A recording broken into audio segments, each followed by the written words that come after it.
Deepa श्रीलाई brain tumour भएको पत्ता लागेपछि भावुक बने दीपक राजगिरी। भन्छन् यो साता हाम्रो लागि निकै चुनौतीपूर्ण र कठिन समय रह्यो।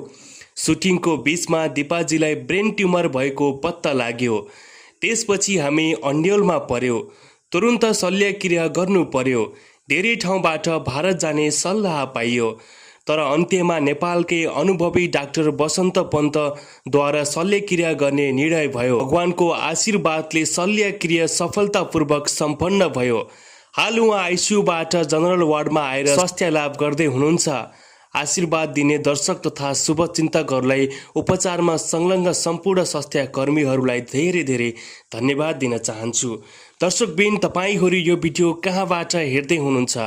उनको सुस्वास्थ्य लाभको कामना गर्दै यो भिडियोलाई धेरैभन्दा धेरै सेयर गर्नुहोला।